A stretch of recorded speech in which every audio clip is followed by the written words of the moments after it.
single goal. And I just mentioned Cecil Rhodes. I'm going to take a little rabbit trail here. Cecil Rhodes, in his 7th and last will, established an educational grant known as the Rhodes Scholarships. That takes us back a little bit to one of the things that they used to indoctrinate students. A 2-year program used to promote globalism and one world government. And the name right off the top of my head as a Rhodes Scholar was Bill Clinton. The underlying premise was that the free enterprise system had been, and this is the book that Carnegie wrote, the underlying premise was that J.P. Morgan and John D. Rockefeller controlled everything. And his concern was that generations coming later would realize this and come against them. So his solution was to control the educational system so that children would only be taught what the social engineers wanted them to know. One of the foundations actually there's 2 foundations, major foundations, the Carnegie Foundation for the Advancement of Teaching and the Carnegie Corporation of New York. The foundation in 1906 is known as a policy center devoted to the strengthening of teaching and learning. The corporation, 1911, is the financial support used to promote the advancement and diffusion of knowledge and understanding. And Carnegie is pretty well known for giving away $350 million to build public libraries and endow universities. The Carnegie Endowment for International Peace was started in 1910.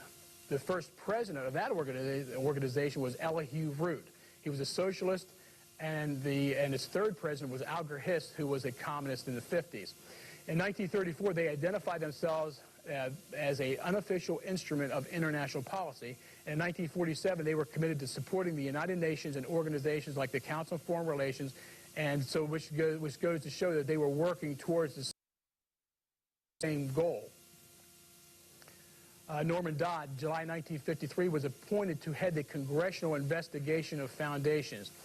He found out that the reason for the foundation supposedly was to not have to pay income tax, but he found out that there was actually foundations in existence before income tax. The Carnegie Endowment concluded that war was the most effective way to alter the life of the people of a nation. He also discovered that high-level appointments within our State Department and the federal government had to be approved by a special board within the Carnegie Endowment. In minutes to one meeting, he saw the record of a note to President Wilson requesting that he see to it that the war does not end too quickly. Dodd said they wanted to bring the idea of one world government to the point where it was acceptable to the people of this country, and that is their primary aim. He discovered that they believed that the only way to maintain the control of a population was to obtain control of education in the United States. And they actually teamed up with the Rockefeller Foundation, who would handle the domestic aspects, whereas Carnegie would handle the international aspects. Renee Wormser, legal counsel for the Reese Committee, who investigated foundations back in the 50s, said that the Carnegie Endowment was attempting to mold the minds of our children by deciding what should be read in our schools and colleges. And Augustus Thomas, president of the World Federation of Educational Associations, said in August 1927 that we can't jump into a new world order until the cobwebs of the old order are brushed out of the minds of the people of all lands.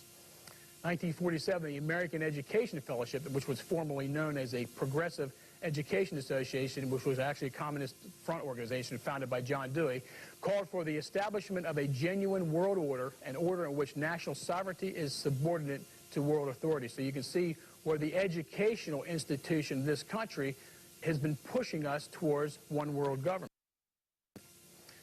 Rockefeller Foundation. John D. Rockefeller Sr. began Standard Oil in 1870. Became the largest oil refinery in the world, and he was this country's first billionaire. And he was one of a dozen people at that time who controlled the country's business interests. 1911, the Standard Oil of New Jersey, actually known as Exxon, who the congressional record called the shadow government, was ordered by the Supreme Court to be broken up. With Rockefeller owning 25%, that meant that every company, the resulting 38 companies, he actually owned 25% of each company that was created. So in May 1913, he likewise started a foundation. And believe me, a lot of things are done when you look into the foundation papers and reports. There's so much that's done with their money, it's not even funny. I mean, there's like volumes of books showing where they give their money to. Rockefeller Foundation, the stated goals were to promote the well-being of mankind throughout the world. And then in a 1946 report, It's more accurately stated, its intent was the challenge of the future was to make this one world. Eugene Cox, after the first investigation of the foundations in 1952, said the foundations were using their resources for subversive activities or purposes not in the interest or tradition of the United States. He also said that the Rockefeller Foundation has been used to finance individuals and organizations whose business it has been to get communism into private and public schools of the country. Sort of leads us to where we're at now. Again, we're going over things very quickly because I want to give you a really general view of everything. And basically, the book is just very much the same. It's very rapid fire, a lot of facts, a lot of figures. It's not a book you want to take to the beach to read.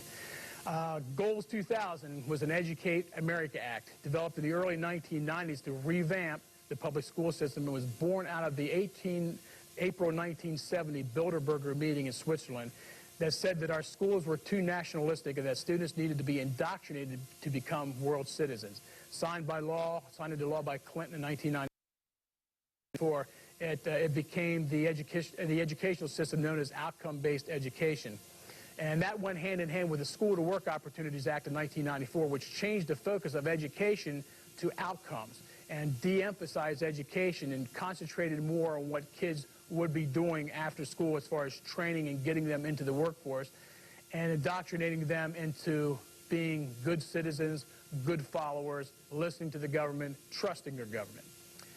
Point one of the Illuminati's goals was the abolition of the monarchy and all-order government. And I sort of go